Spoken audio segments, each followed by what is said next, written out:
آخری سوال رہ گیا جو بہت زیادہ ہمیں آ رہا ہے، ایک سینیریو کہ لڑکا باہر چلا گیا ہے کچھ عرصے جاب کرنے، اس کا کیریئر ہی بس باہر اسٹیبلش ہوا، عورت کو وہ گھر چھوڑ جاتا ہے اپنی ینگ وائف کو ان کے پیرنٹس کے ساتھ. تو وہاں ایک تو ہے نا بڑا ایکسٹریم کیس کہ وہ پتہ نہیں کتنے عرصے سے گیا، عورت کو بلا ہی نہیں رہا، وہ تو اس کی نیگلیجنس ہے اور زیادتی ہے اس کے ساتھ جو وہ اس کی وائف ہے. لیکن ایک ہے کہ چلو کچھ عرصے کے لیے گیا، اس کے لیے بھی بہت پرابلمس کریٹ کی جا رہی ہیں. مطلب وہ ہمارے پاس کچھ کیسز ہیں، وہ کہتے ہیں جی کہ وہ کہتی ہیں میں نے یہاں رہنا ہی نہیں، آپ مجھے میری والدہ کے گھر چھوڑائیں، میں وہاں رہ لوں گی لیکن میری کوئی رسپانسبلٹی نہیں کہ آپ باہر چلے گئے تو اب میں پیچھے یہاں پہ رہوں. تو اس کو کیسے مینیج کیا جائے، یہ بس میرا آخری آپ دونوں سے جو ہے نا وہ سوال ہے کوئکلی. دیکھیے جو آگے ہم بات کر رہے تھے کہ ایک آپ کے لیگل رائٹس اینڈ اوبلیگیشنز، اور دوسرا یہ ہے کہ سوسائٹی میں اگر آپ رہتے ہیں تو آپ there are certain things you do کہ سوسائٹی میں بھی امن رہے. تو اگر اسی مائنڈ سیٹ کو آپ گھر کے اندر لے کے آ جائے تو کوئی بری بات تو نہیں ہے.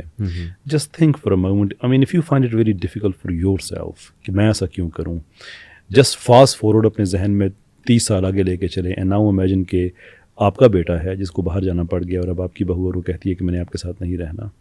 Would you really feel comfortable with that thought? Again یہ آپ کی کوئی لیگل رسپانسبلٹی نہیں ہے، that is fair enough given. لیکن ہم اگر ہر چیز کو جیسے کہتے ہیں نا تیلے کے ساتھ تیلا ناپ کے چلنا، اس سے زندگی نہیں چلتی ہے. بیہیویئر بھی دیکھنا ہوتا ہے. ایگزیکٹلی اسپرٹ دیکھیں نا، ایک رول آف دا گیم ہوتے ہیں اور اسپرٹ آف دا گیم ہوتی ہے. لیکن اس میں ایک ہمارے پاس جو ہے نا حقائق ہیں وہ ان کو ذہن میں رکھنا ہے. یہ ہمارے پشاور سائڈ کے علاقے میں جو ادھر کے پی کی کے سائڈ میں، چونکہ وہاں پہ ذرا غربت زیادہ ہے، وہاں پہ عموماً آپ دیکھیں سب سے زیادہ جو پاکستان چھوڑ کے جاتے ہیں ان میں ہمارے وہ والے بھائی ہوتے ہیں. اچھا ان کے ہاں یہ ہوتا ہے کہ اب خاندان والوں کو وہ لڑکی نہیں بھیجنی ہے، بہو نہیں بھیجنی ہے. سیدھی ریزن بزنس، پیسہ. لڑکی چلی جائے گی، لڑکے کا اپنا گھر بن جائے گا، وہ ماں باپ کو بھول جائے گا. اس کو she has to be there with her in laws. اور وہاں پر آپ دیکھیں اتنی برے حالات ہوتے ہیں کہ 7 سال 8 سال جو تو یورپ کی طرف چلے جاتے ہیں وہ تو آتے ہی نہیں ہے نا، وہ تو ہم سب کو پتا بہت مشکل ہے. جو خلیجی ریاستوں کی طرف جاتے ہیں وہ بھی 7 8 سال پیسے بچانے کے لیے نہیں آتے ہیں. آپ مجھے بتائیں کہ وہاں پہ یہ عورت کیا کر رہی ہے. اور اس سے، اور میں آپ کو بتاؤں جو ایسی عورت ہوتی ہے نا جس کو ایسے چھوڑ دیا جاتا ہے، وہ در حقیقت بیچاری سب کی نوکر ہوتی ہے، کیونکہ اس کا شوہر وہاں پہ ہوتا نہیں ہے. اس نے سسر کے ہاتھ سے اپنے خاوند کے بھیجے ہوئے پیسے لینے ہوتے ہیں، اور ہمیں اچھی طرح پتہ ہے کہ پیسے کس قیمت پہ ملتے ہیں. یہ ان کی بیٹی نہیں ہے، یہ ان کی بہو ہے. میں یہاں پہ خواتین کو ریپرزینٹ کرنے کے لیے بیٹھی. پھر ان کے بچے ہوتے ہیں، ٹھیک ہے. اس سارے کے اندر پھر ان کی اپنی ذاتی ضروریات ہوتی ہیں، ایک کمپینین شپ، ایک جسم کی، ٹھیک ہے. ان ساری، اور میں آپ کو بتاؤں جو 7 سال بیویوں سے دور رہ دیتے ہیں نا، عادت پڑ جاتی ہے. پھر آپ یہ سمجھیں کہ وہ تعلق رہ جاتا ہے، وہ تعلق نہیں رہتا. یہ اللہ نے انسان کے تعلق کی جو نیچر ایسی بنائی ہے، یہ منہ دیکھے کا ہوتا ہے. آپ ملتے رہو تو بہت اچھا ہے، آپ نہیں ملو تو انسان ایک حد سے زیادہ جو ہے وہ نہیں کر سکتا. ہمیں دوسری جنگ عظیم کے بعد جب فیمنزم کی موومنٹ آئی تھی، آپ کو پتہ ہے اس میں یہی والے چیزیں ہوئی تھی. ایک تو لوگ مر بہت زیادہ گئے تھے، دوسرے جو بیچارے جنگوں پہ چلے جاتے تھے ان کے ساتھ رابطے نہیں رہتے تھے، تو پیچھے سے فیونسیز اور وائفز جو ہیں وہ دوسری جگہوں پہ تعلقات بنا لیتی تھیں. تو یہ ساری چیزیں بڑی زبردست فیکٹ ہیں. تو اور یہ ہمارا یہاں پہ پنجاب کا جو زمیندارانہ نظام ہے، یہ بھی تو اسی لیے لڑکے کو الگ نہیں ہونے دیتا. اس کو پتہ ہوتا ہے یہ وہ سارا کھیل ہے جو ہمارا ہے، تو ہم اس کو فیور نہیں کر پائیں گے. مسئلہ سارا یہ، اگر ہمیں قربانی کی بات آ گئی نا، یعنی بات اس دوراہے پہ آ گئے آئدر دس اور دیٹ، تو پھر یہ کہ میاں بیوی کو اپنا گھر پہلے بچانا ہوگا. بالکل ٹھیک، بالکل ٹھیک ہے. اس میں پھر ہم یہ جو ہے دوسری بات کو نہیں سامنے رکھیں گے. یہ ایکسپیکٹیشنز کی نا، آپ نے کہا آپ خواتین کو ریپرزینٹ کریں گے. ایکچولی آج ہم سارے زیادہ خواتین کو ریپرزینٹ کریں. But just like to just think from the balance viewpoint نا، کہ ہماری بہت سی بہنیں جو خواتین ہیں، جو کہ کسی کی بیوی ہیں، بہو ہیں، وہ جو اسٹینڈرڈ اپنے لیے اپلائی کرتی ہیں، and again within the rules of the game they have every right to do so. لیکن جو میں کہہ رہا ہوں کہ رول آف دا گیمز اور اس کے ساتھ اسپرٹ آف دا گیم ہوتی ہے، ایگزیکٹلی یہی چیز ان کو اپنے بھائی کی وائف سے کی طرف سے قابل قبول نہیں ہوتی ہے کہ میرا بھائی اگر گیا ہوا ہے تو میری اب وہ جو اس کی وائف ہے وہ اپنے میکے میں وہ یہاں وہاں پہ رہے. یہ وہ ساری چیزیں ہیں کہ چونکہ ہم دین سے ہٹ کے خود کر رہی ہوتی ہیں تو پھر ہمیں کنفیوژن ہی اس میں ہوتی ہے. So again the solution is if you go back towards اللہ سبحانہ و تعالیٰ، کوڈ دیا گیا ہے، all you do is apply it، پھر یہ پرابلمس نہیں ہوا کرتے. بالکل صحیح. میں اس کو دوبارہ اس بات پہ لاؤں گی، اس کو میں کسی اسٹرنگ کے ساتھ اٹیچ کرنے کے بجائے ایک اسٹینڈرڈ پہ لاؤں گی. اگر آئدر دس اور دیٹ آ گیا نا، پھر آپ کو گھر بچانا ہوگا.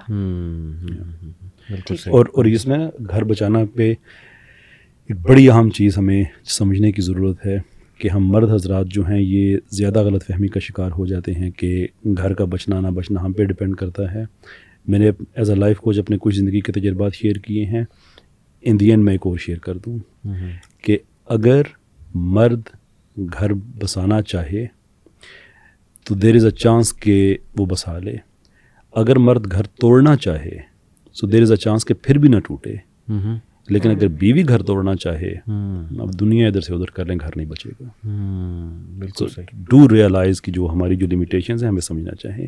مرد بہت دفعہ ہوتا ہے گھر توڑنا چاہتا ہے لیکن بیوی بچا لیتی ہے. لیکن جب بیوی توڑنے پہ آتی ہے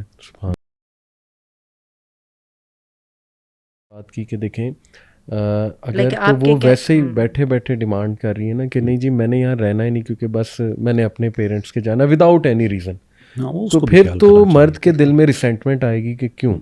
لیکن جیسے آنٹی نے کہا اگر کوئی ویلڈ ریزنز ہیں یعنی اس کو ایز اے ٹول استعمال کیا جا رہا ہے وہ نظر آ جاتا ہے آبویس سی بات ہے, یا یہ کہ وہ بہت سالوں سے گیا ہوا ہے تو پھر مرد کو اس کا جو ہے وہ احساس کرنا چاہیے. اچھا یہاں پہ ایک عورتوں کی میں ایکسپیکٹیشن کی بات کروں جو ہمیں نبی کریم صلی اللہ علیہ وسلم کی زندگی سے بڑی اچھی سمجھ آتی ہے. ایک مرد جو ہے نا اگر تو وہ اس قابل ہے کہ وہ اپنی بیوی کو ایک کارنر ایسا دے سکے جو صرف اس کا ہو, ایک کونا خدرا, ہم کسی بات کی بات کیونکہ اللہ کے رسول نے جو حجرات دیے تھے وہ ہم سب کو پتہ ان کی کیا وہ حیثیت تھی, لیکن اتنا ہے کہ وہاں پہ ٹوٹل اٹانمی تھی. آپ یہ دیکھیے کہ وہ ایک ام المؤمنین نے ان کے ٹائم ان کے گھر کے اندر وہ کھانا بھیج دیا.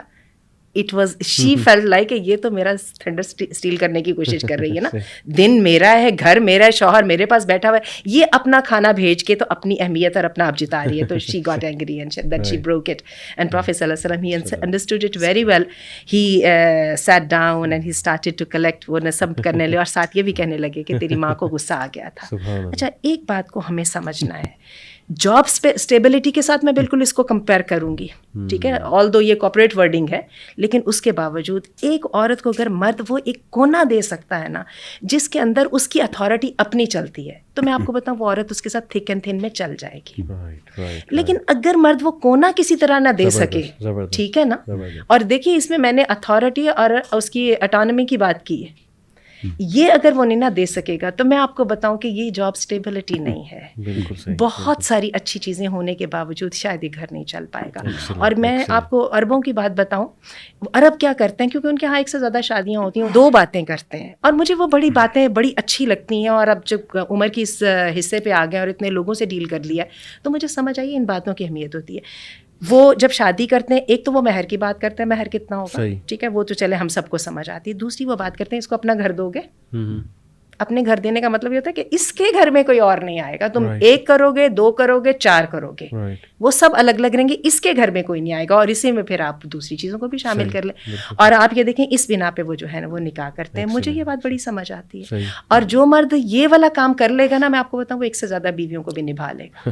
ایک سے زیادہ بیویوں کو نبھانے والے بھی بڑے جو ہے نا سمجھدار ہوتے ہیں, بڑے عظیم پروجیکٹ مینیجرز ہوتے ہیں, تو they can do that with this right mindset. اور یہ ڈسپلن کے ساتھ, اور یہ ڈسپلن کہاں سے آتا ہے, آپ کی ذات پہ سب سے پہلے اور بعد میں دوسروں پر بعد میں. بالکل صحیح. بہت بہت شکریہ آپ دونوں کا, کیسر بھائی, آنٹی, ماشاء اللہ آپ نے بہت اچھے ویوز دیے. اور میری دعا ہے کہ اللہ تعالیٰ یہ جو ہمارے یوتھ ہے اس میں سینس ڈالیں اور ان کو کچھ سینس آئے, کیونکہ جن چیزوں سے شادی چلتی ہے, ایمپتھی, کمپیشن, فارگیونیس, گیونگ, ماشاء اللہ آئی تھنک کہ وہ چیزیں مس ہونے کی وجہ سے بہت سے مسائل جو پیدا ہو رہے ہیں. ایک دوسرے کو معاف کرنا سیکھیں, ایک دوسرے کو سمجھیں.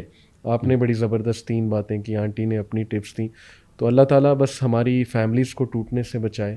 یہ ایک بہت بڑا فتنہ ہے, اور اللہ تعالیٰ ہم سب کے دلوں میں محبت ڈالے اور ہم اپنے آپ کو درست کریں, تاکہ اگر خدا نہ خواستہ اللہ کا عذاب بھی ہے تو اللہ سبحانہ تعالیٰ راضی ہوں, اور اللہ تعالیٰ آٹومیٹکلی ہمارے دلوں میں ایک دوسرے کے لیے محبت. تو پھر ہم محمد علی اس میں ایک اور بات کہہ لیتے ہیں کہ کئی دفعہ گھر ٹوٹنا ہی اللہ کی رضا ہوتی ہے, لیکن ایک بات تو پھر بھی ذمہ داری رہے گی نا کہ یہ جو ریلیشن شپ کا اینڈ کرنا یہ ذرا گڈ نوٹ پہ کرنا ہے. رائٹ. انبیاء نے یہی کیا تھا, صحابہ کرام کے یہاں بھی طلاقیں ہوئی تھیں, تو وہ کس چیز نے ان کو پریونٹ کیا, وہ یہ گڈ نوٹ والی بات تھی. اور اللہ نے یہ بات قرآن مجید میں بار بار کہی ہے, عدت گزر گئی, سر سرحوہن بمعروف او فارقوہن بمعروف، وہ الفاظ میں. تو بات یہ کہ یہ جو گڈ نوٹ والی بات ہے نا، یہ انسان کا کیریکٹر ہے، یہ ورچو کی بات ہے. بالکل. اور یہاں پہ یہ مومن کا ذاتی مسئلہ ہے، اس کا مسئلے کا تعلق نہ بیوی کے ساتھ ہے، نہ برے سسرال والوں کے ساتھ ہے، اس کا اس کی ذات کے ساتھ تعلق. اور جب آپ کوئی رائٹ اپنا چھوڑتے ہیں، وہ حدیث بھی سامنے رکھے نا کہ نبی صلی اللہ علیہ وسلم نے کہا کہ حق پہ ہونے کے باوجود تم ہٹ گئے اس چیز سے، تو جنت میں ایک بشارت ہے تمہیں ایک گھر کی. تو یہ بھی بڑی امپورٹنٹ بات ہے. بلکہ ایک عرب شیخ تھے، انہوں نے ہمیں حدیث سنائی. جب میں عمرہ پہ گیا تھا، ہماری کچھ ٹریننگز ہوئی تھی عرب شیوخ کے ساتھ، ان سے میں نے سوال کیا تھا کہ ہمیں تو بتایا جاتا ہے کہ حق کے لیے کھڑے ہو، تو انہوں نے مسکرا کر کہا کہ یہ حدیث زیادہ لاگو ہے گھریلو معاملات میں. بڑی اچھی مجھے ان کی جو ہے نا وہ بات لگی. تو آئی تھنک یہ ساری چیزیں بڑی امپورٹنٹ ہیں. بہرحال آپ لوگوں کا بہت شکریہ. انشاءاللہ کرتے رہیں گے ان موضوعات پہ پوڈ کاسٹ، اور اللہ تعالیٰ ہم سب کو ہدایت دیں. جزاک اللہ خیر. السلام علیکم ورحمۃ اللہ وبرکاتہ. وعلیکم السلام.